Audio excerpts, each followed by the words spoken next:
I do this, that some of the groups doesn't work properly. And then always the question is, why is that? Why did that happen? And most of the time, the thing is if it's not measured properly. Okay? My recommendation always is when you scale it, especially to people, make sure you double check before you mix anything. That should be the rule, especially in this class, right? So luckily those two groups they kind of recovered because we have extra dough, right? And but in the future we cannot afford having mistakes. Okay? So let's just talk about what's happened with our dough. It's unique, right? Gluten-free. It's pretty good. It turned out just a little bit brown, and that does because there's not really much sugar in it either, right? So the caramelization doesn't really happen in these doughs. But it's happened to some degree. You just see a little bit on the bottom. Okay. So I have something on D12 you should read about gluten-free products. And for an example, gluten-free breads. I don't like gluten-free breads. I never would eat it. It doesn't taste good. They get stale very quickly. But if you're celiac, you have no choice, right? So the flour blends. It talks a little bit about flour blends. But this is here for an example. We use rice flour. Rice flour in our products makes our dough more brittle, and it really absorbs water more differently, right? And usually it needs some sort of a gum to stabilize. Now we have arrowroot. Arrowroot doesn't work in the dough. It's more thick enough for sauces. Okay, we wouldn't use arrowroot to make a dough or bread, right? It's more for thickening. Cornstarch works very well, and it works really well in combination with tapioca starch. So if you mix those two, right? Tapioca starch, again, it gives a little adds body and gives more of a chewy texture.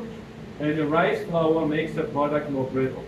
And this is how you sort of balance this. And that's when I worked on this dough for a long time, how to do how you balance it, right? How much of this, how much of that. So every time you adjust something, it's a little different, right?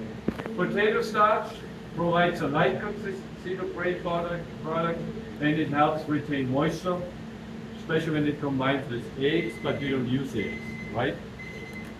Soy flour, again, soy flour works really well, and it improves the water absorption and the dough handling properties, but the problem is that it has an aftertaste if you put too much in it. So you have to be quite careful how much soy you put in there, then it tastes funny if it doesn't taste. Our dough has a little bit of an aftertaste, and the aftertaste is from the starches or from the vegan fat we use, right? So, but I mean, with the fillings, you don't notice that too much. Anyway, so this is on your D12. Read through it, and that explains a little bit more of the combination. Okay? All right. Lemon filling. So did you guys make the lemon filling in your class? Lemon pie filling? Oh, you didn't, huh? You made curd? Yeah, it's a little different. All right, so again, lemon pie filling. So I have the original recipe, and then I have the modified version we're using. So the original recipe has water, sugar, egg yolks, cornstarch, sugar, lemon zest, lemon juice, butter, and then we have to be ready, right? The modified version we're using today, because we don't use egg yolks, citrus fiber replaces the egg yolk. It helps emulsify. What I did today, and I'm playing around with the recipe works well. But the problem is we freeze the recipe, and I find it sometimes when we take it out the freezer that it has a tendency to change the texture of the filling. So I couldn't add it on my PDF file.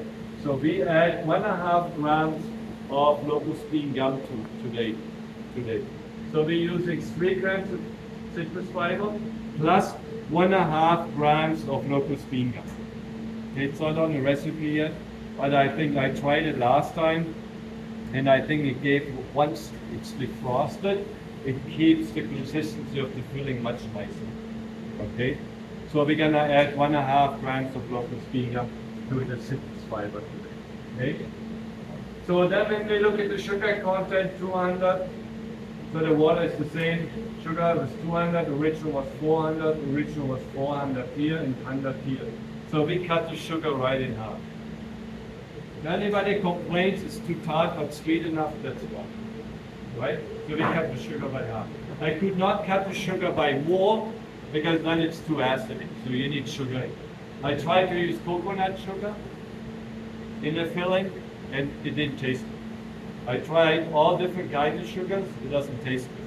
The lemon filling tastes the best with the normal granulated sugar, unfortunately, right? But at least we cut it in half, right? So that's a big thing. So anyway, so this is the recipe we're using. That was the original recipe. I just wanted to show you that. All right, so.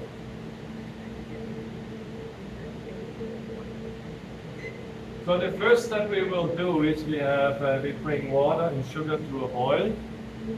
We have our 750 water. Can you plug this in? Thank you. Is that plugged in? All right, so the first part is sugar, so which is 750 and the 200 goes in the pot.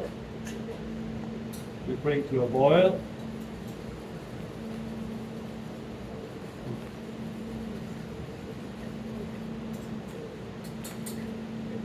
And then we have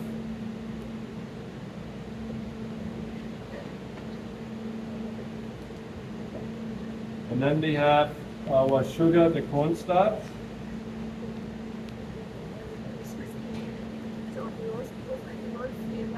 Yeah. Okay, that we have it. So just have to make sure. So we got double check.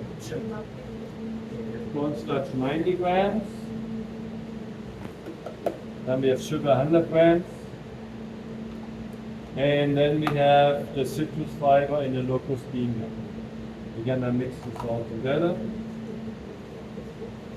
So it's still 3 grams of citrus fiber, right? Yes. Okay. So we just add an Add extra 1.5 grams of locust bean. It just helps to stabilize after it's frozen. Because again, all the products we do, they freeze very well. And with any gluten-free product, they get stale very quickly, right? So in the freezer, keep it frozen as long as you can. It's much better. Okay, so I got this mixture here. Thank you. And then we have the sugar and the water here. So once this is boiling, I will temper the cornstarch, sugar, and citrus fiber mixture.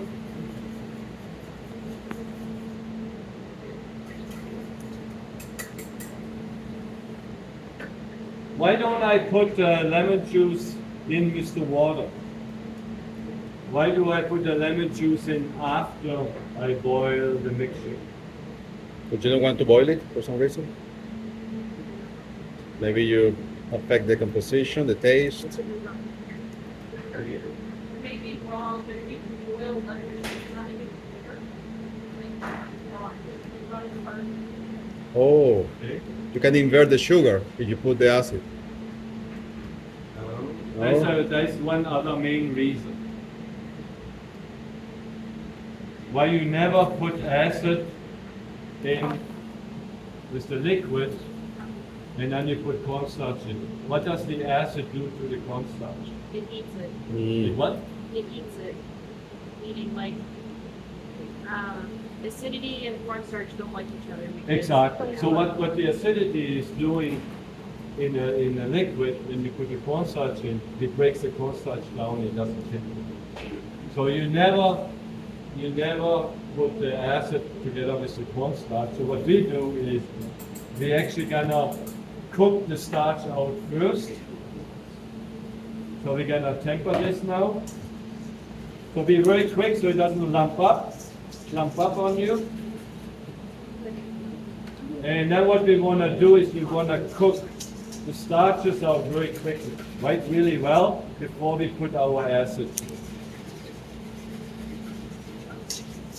And you have to be quick when you use citrus fiber. Citrus fiber, locust bean gum, you always mix it with sugar or with something else. And when you put it in a liquid, you have to be fairly quick, right? Because it has a tendency to clump up if you don't move fast. Okay? So my liquid is boiling. And I'm gonna add this to it. It's just like when you made a pastry cream. And we're gonna cook it really well. So we wanna make sure we cook the starches out.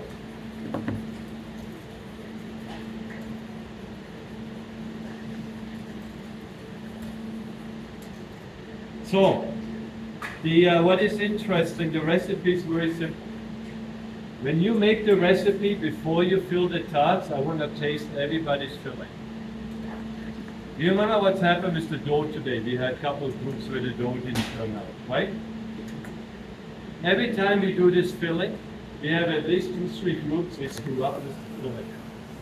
For one reason or another, it doesn't set, right?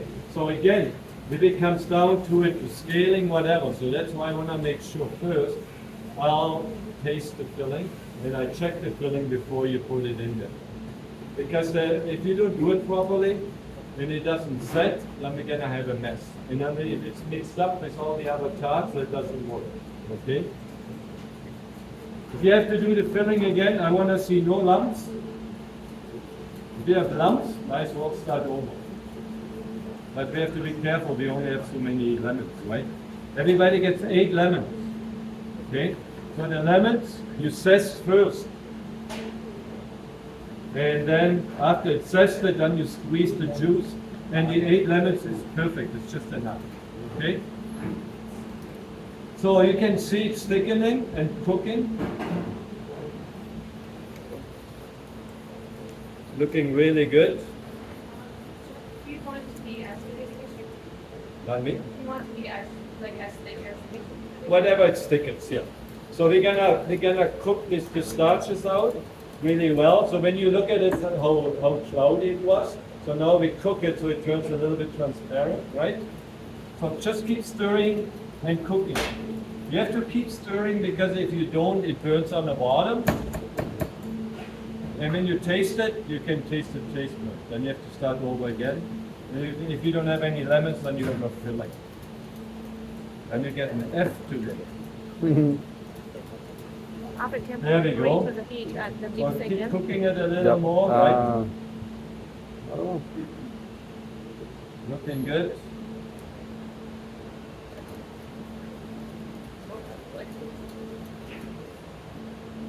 All right. So once it's cooked like this, so it looks really nice and thick, right? Everybody sees that? I turn it off, and now I'm gonna put my lemon juice in.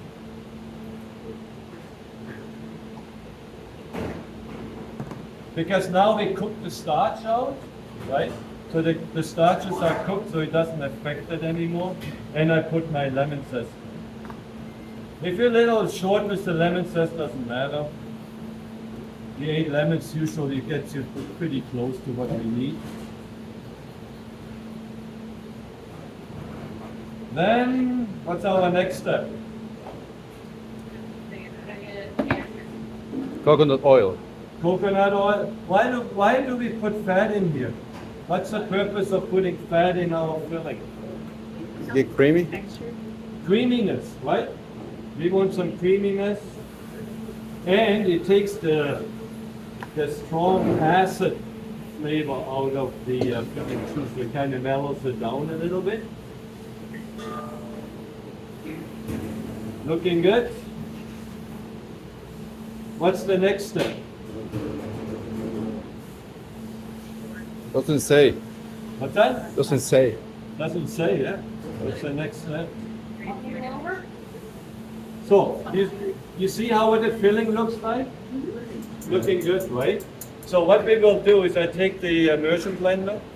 Ah. Every time, here's the key. We're using the immersion blender all the time. When we have ingredients like citrus fiber and locust bean gum and fat. Because a lot of times fat has a problem mixing or emulsifying with water, right? So since we have these ingredients in there's no egg yolks in there, right? And egg yolks will help with emulsifying, right?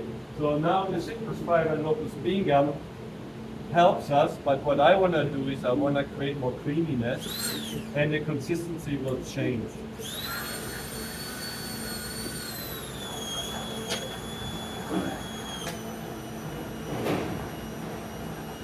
So then it really emulsifies the liquid, the fat, because now the locust bean gum and the citrus fiber do their job, right?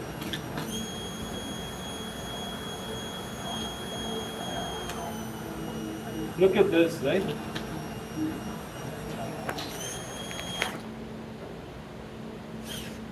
It transformed it in really nice, different consistency. And then we fill, like I said, I don't get as many tops out. Fill it about, not right to the top, because we need room for the meringue. Okay? So leave about, what is this, about 1/4 inch.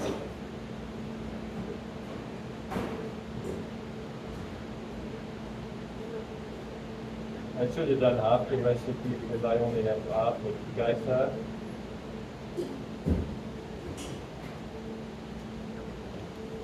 But the filling is really nice.